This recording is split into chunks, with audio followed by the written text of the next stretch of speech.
Good morning बच्चों। आज Sunday है और मैंने सोचा कि आज सुबह सुबह ही तुम लोगों के लिए वीडियो एक बना दूं। जैसा कि मालूम है बच्चों, हम लोग क्लास 10th पॉलिटिकल साइंस और उसका चैप्टर 1 पावर शेयरिंग, इसको हम लोग पढ़ रहे हैं और चैप्टर लगभग कंप्लीट हो गया है। 5 डिफरेंट पार्ट्स में मैंने ये वीडियो अपलोड किया है इस चैप्टर के लिए। ये 6th पार्ट है, छोटा सा होने वाला है ये वीडियो, बहुत बड़ा नहीं है क्योंकि हम लोग एकदम लास्ट हेडिंग में चल रहे हैं। फॉर्म्स ऑफ पावर शेयरिंग हम लोग पढ़ रहे थे, जिसमें 3 पॉइंट्स को मैं डिस्कस कर चुका हूँ। 4th पॉइंट को भी काफ़ी हद तक मैंने एक्सप्लेन कर दिया था अपने 5th वीडियो में, और इसको अब हम लोग line by line 4th point को डिस्कस करेंगे। इसके बारे में मैंने काफ़ी कुछ बताया था। पॉलिटिकल पार्टीज़ के बारे में बताया था, पॉलिटिकल पार्टीज़ क्या होती हैं, उनका क्या रोल होता है, प्रेशर ग्रुप्स क्या होते हैं, ये कैसे जनरेट होते हैं, कैसे इवॉल्व होते हैं, इनके क्या ऑब्जेक्टिव्स होते हैं, क्या लक्ष्य होते हैं।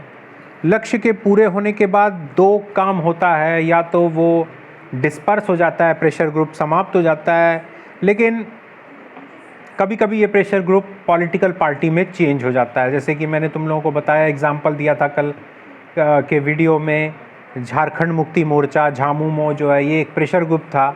इसका काम था बिहार से झारखंड को अलग करवाना, लेकिन बिहार से झारखंड अलग हो गया, उसके बाद भी ये प्रेशर ग्रुप बना हुआ है। तो ये प्रेशर ग्रुप अब पॉलिटिकल पार्टी में कन्वर्ट हो गया। अब ये इलेक्शन कंटेस्ट करता है, चुनाव लड़ते हैं, सरकार बनाते हैं। अभी इस समय भी बच्चों झामुमो झारखंड मुक्ति मोर्चा की ही सरकार है झारखंड में, है ना। उसी तरह मूवमेंट भी, मतलब कोई ना कोई चीज़ को लेकर आंदोलन, जैसे किसान आंदोलन चल रहा है इस समय, जो भारत सरकार ने कुछ एग्रीकल्चर को लेके कुछ लॉज कुछ बनाए हैं, कुछ कानून बनाए हैं, उसके विरोध में किसान आंदोलन कर रहे हैं। तो इसको हम मूवमेंट कह सकते हैं, ठीक है। अब इसको हम लोग लाइन बाय लाइन पढ़ते हैं कि पावर शेयरिंग में ये पावर शेयरिंग किस तरह से, मैंने आप लोगों को समझाया था कि अगर डेमोक्रेसी है, लोकतंत्र है, लोकतंत्र में सबको अपने विचार बोलने, बताने, समझाने का अधिकार होता है, अभिव्यक्त करने का अधिकार होता है। ये बहुत बड़ा अधिकार होता है। तो बच्चों, इसमें भी कहीं ना कहीं पावर शेयरिंग है, क्योंकि ये पावर दिया गया है, ये शक्ति दी गई है नागरिकों को कि आप अपने विचारों को, अगर आप सरकार से सहमत नहीं हैं, सरकार की बातों से, सरकार की नीतियों से सहमत नहीं हैं, तो आप सार्वजनिक तौर पे पब्लिकली अपनी ओपिनियन आप लोगों के सामने रख सकते हैं, बता सकते हैं कि भैया ये गलत हो रहा है, ऐसा नहीं होना चाहिए। तो that is also a form of power sharing. ये भी एक पावर शेयरिंग ही है, ठीक है। तो ये जो पॉलिटिकल पार्टीज़ हैं, प्रेशर ग्रुप्स हैं, मूवमेंट है, it is like to express the views, the opinions, or you can say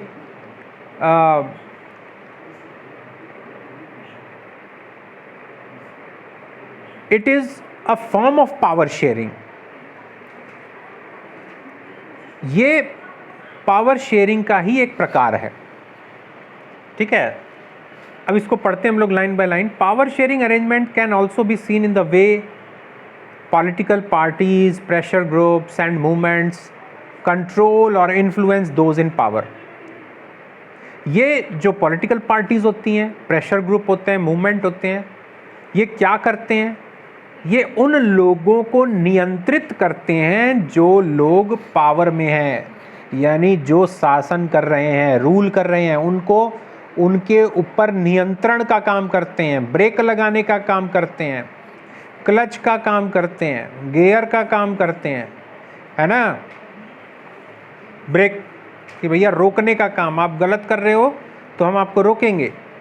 in a democracy the citizens must have freedom to choose among various contenders for power. एक लोकतंत्र में नागरिकों को इस बात की आज़ादी होनी ही चाहिए और होती भी है कि वो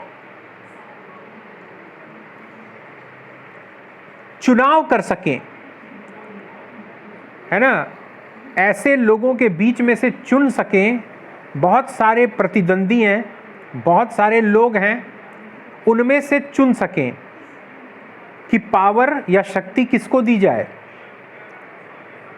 ठीक है, कहने का मतलब सिंपल सा है कि लोकतंत्र में लोगों को अपने मन माफिक सरकार चुनने की आज़ादी होती है।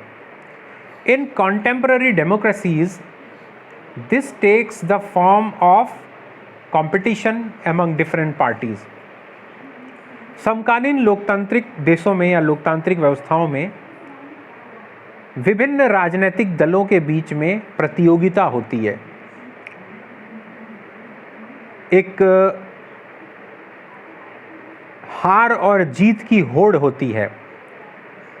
सभी पॉलिटिकल पार्टीज़ अपने व्यूज़, अपने ओपिनियन, अपनी पॉलिसीज़ सार्वजनिक रूप से लोगों के सामने रखते हैं और अब लोगों को चुनना होता है या ये तय करना होता है कि किस पॉलिटिकल पार्टी की नीति, उसकी पॉलिसी, उसके विचार हमारे लिए फ़ायदेमंद होंगे, हमारे विकास में हमें सहायता करेंगे, हमें आगे बढ़ाएंगे, तो हम उसको चुन लेते हैं। Such competition ensure that power does not remain in one hand। और ये जो कंपटीशन है, ये जो प्रतियोगिता है राजनीतिक दलों के बीच में चुनाव को जीतने की, ये सबसे बड़ी बात ये है कि ये सुनिश्चित करता है कि जो ताकत है, जो शक्ति है, वो एक हाथ में नहीं रहेगी हमेशा, है ना। ये शक्ति एक हाथ से दूसरे हाथ, दूसरे हाथ से तीसरे हाथ, तीसरे हाथ से चौथे हाथ, चौथे हाथ से फिर पहले हाथ, ये आती जाती रहेगी। ठीक है, जैसे कहने का मतलब क्या कि आज नरेंद्र मोदी की गवर्नमेंट है, भारतीय जनता पार्टी की गवर्नमेंट है, हो सकता है नेक्स्ट इलेक्शन में उनकी पार्टी हार जाए, कोई और पार्टी हो जाए, कांग्रेस पार्टी की सरकार आ जाए। ठीक है, मतलब ये पावर जो है ना, ये एक हाथ में नहीं रहेगा, ये बदलता रहेगा। In the long run power is shared among different political parties that represent different ideologies and social group. बताया मैंने कि ये जो लंबे समय की अगर हम बात करें या लंबे तौर पे अगर हम देखें तो विभिन्न राजनीतिक दल जो कि विभिन्न विचारधाराओं का प्रतिनिधित्व करते हैं, उनके बीच में पावर शेयरिंग हो रही है। आज भारतीय जनता पार्टी की सरकार है पावर में, हो सकता है अगले चुनाव में कांग्रेस की सरकार आ जाए, उसके बाद हो सकता है कोई और तीसरे पॉलिटिकल पार्टी की सरकार आ जाए। यानी ये पावर शेयर हो रहा है, पावर इज शेयरिंग। पावर एक हाथ में नहीं रहेगा, ये पावर शेयर हो रहा है। विभिन्न विचारधाराओं की बातें, है ना, जो हैं वो इस कंपटीशन की वजह से अलग अलग हाथों में जा रही हैं, तो that is also a power sharing. Sometimes this kind of sharing can be direct when two or more parties form an alliance to contest election. If their alliance is elected, they form a coalition government and thus share power. कभी कभी क्या होता है, कभी कभी क्या, आजकल जो हो रहा है वो बता रहा हूँ। कोई एक पॉलिटिकल पार्टी इतनी सीटें नहीं जीत पाती कि वो सरकार बनाए, तो फिर क्या होता है, 3, 4, 5 पॉलिटिकल पार्टीज आपस में एक ग्रुप बना लेते हैं, एक संगठन बना लेते हैं जिसको अलायंस बोलते हैं, गठबंधन। और वो लोग मिलकर चुनाव लड़ते हैं, मिलकर चुनाव लड़ने के बाद उनकी सीटें हो जाती हैं ज़्यादा और वो सरकार बना लेते हैं।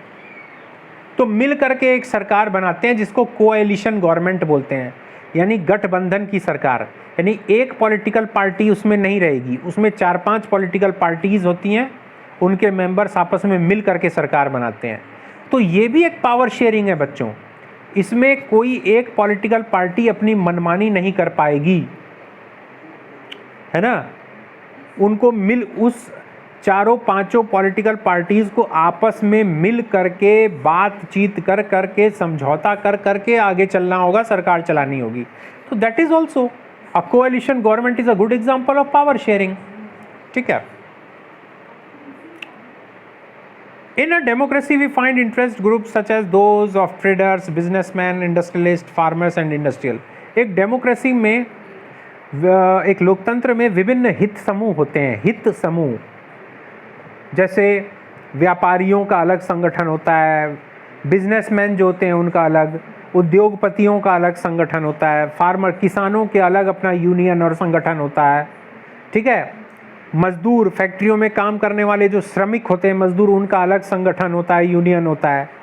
इनको बोलते हैं इंटरेस्ट ग्रुप्स, ठीक है। They also will have a share in governmental power either through participation in governmental committees और bringing influence on the decision making process. और इस तरह के ये जो संगठन होते हैं इन लोगों के, ये भी सरकार में पावर शेयर करते हैं, चाहे डायरेक्ट चाहे इनडायरेक्ट। सरकारी कमेटियों में, सरकार की विभिन्न समितियों में, सरकार के विभिन्न अंगों में ये सरकार की नीतियों को सीधे सीधे प्रभावित करते हैं। एक बहुत अच्छा एग्जांपल बताता हूँ तुम लोगों को। मैं जहाँ पे रहता हूँ यहाँ पर NCL नॉर्दर्न कोलफील्ड लिमिटेड नाम की कंपनी है, जिसका काम है कोयले का उत्पादन करना। कोल माइंस हैं, कोयले की खदान है, उसमें से कोयला निकालना। ये सरकारी फैक्ट्री है, पब्लिक सेक्टर एंटरप्राइज है, जो कोल इंडिया लिमिटेड के अंडर में आती है। कोल इंडिया लिमिटेड के अंडर में आती है, इसका नाम है NCL नॉर्दर्न कोलफील्ड लिमिटेड। अब बच्चों इसमें गवर्नमेंट का शेयर ज़्यादा होता है, यानी सरकारी पैसा लगा रहता है, इसलिए कभी कभी हम लोग उसको नॉर्मल भाषा में सरकारी फैक्ट्री या सरकारी उद्योग भी बोल देते हैं। अब इसमें एक वर्कर्स यूनियन भी होती है, जो इसमें काम करने वाले मजदूर होते हैं या कर्मचारी होते हैं, उनके हित के लिए एक यूनियन बनी होती है। यूनियन संगठन जो मजदूरों के हित की बात करता है। तो ये कंपनी जो है यूनियन को मान्यता देती है, रिकॉग्नाइज करती है, और उसके जो लीडर्स होते हैं वो जितनी भी फैक्ट्री की या कंपनी की जो भी मीटिंग होती है, कोई भी मीटिंग कंपनी के डेवलपमेंट से रिलेटेड, कंपनी कोई डिसीजन ले रही है, कोई नीति बना रही है, कर्मचारियों के बारे में कुछ बात कर रही है, तो उसमें यूनियन के लीडर्स को बुलाया जाता है। यूनियन के लीडर्स भी उन अधिकारियों के एकदम पैरेलल अगल बगल में बैठ करके उन्हीं की तरह से बात करते हैं, अपनी बात को रखते हैं, कर्मचारियों के हित की बात रखते हैं। और अगर कंपनी कर्मचारियों कुछ ऐसा कोई नीति या काम कोई नियम बना रही है जिससे मजदूरों के, कर्मचारियों के हित प्रभावित होने वाले हैं, बुरा प्रभाव पड़ने वाला है, तो वो यूनियन के नेता वो बनने नहीं देते, और यूनियन के नेताओं को की बात कंपनी के अधिकारियों को माननी ही पड़ती है। तो क्या है, what is this? This is also a power sharing. ये भी तो पावर शेयरिंग है कि सारी शक्तियां कंपनी के अधिकारियों के पास नहीं है, बल्कि जो इंटरेस्ट ग्रुप है, यानी जो वर्कर्स इंटरेस्ट ग्रुप है, जिसको हम प्रेशर ग्रुप भी बोल सकते हैं, वो भी अपने अधिकारों का प्रयोग कर रहा है, उसके पास भी पावर है। अब आया समझ में कि पावर शेयरिंग क्यों इंपॉर्टेंट होती है? इससे क्या होगा, जब हम मजदूरों को भी साथ लेकर चलेंगे, मजदूरों के भी हित की बात करेंगे, कर्मचारियों की भी हित की बात करेंगे, तो डेफिनेटली किसी तरह का कोई डिस्प्यूट नहीं होगा, है ना, और किसी तरह का विवाद नहीं होगा। कंपनी आराम से काम करेगी, फ़ायदे में रहेगी, ठीक है, और कर्मचारियों का भी लाभ होगा, ठीक है।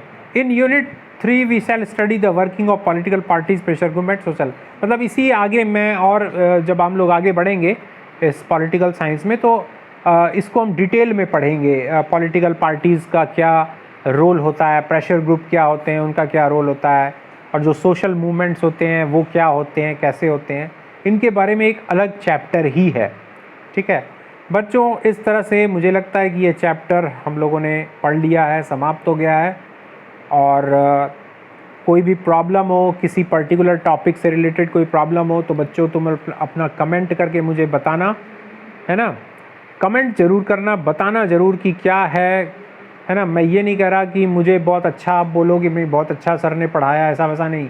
आपको जहाँ समझ में नहीं आया या आपकी कोई रिक्वायरमेंट है और मुझे जल्दी से ये वीडियो अपलोड होने के बाद आप जल्दी से मुझे बताइएगा कि मैं किस स्ट्रीम यानी ज्योग्राफी में या पॉलिटिकल साइंस में किस में मैं, तो मैं सोच रहा हूँ कि मैं ज्योग्राफी स्टार्ट करूँ। ज्योग्राफी का जो चैप्टर है तुम्हारा एग्रीकल्चर, तो अब मैं ज्योग्राफी का जो एग्रीकल्चर चैप्टर है वो मैं आपको पढ़ाऊँगा, उसके लिए आप प्रिपेयर हो जाओ। ओके, इसके नोट्स मैं अपलोड कर चुका हूँ, इस चैप्टर के रिटन नोट्स अपलोड कर चुका हूँ, उसको आप लोग अपने नोटबुक में कॉपी कर लेना, आपको बहुत फ़ायदा करेगा।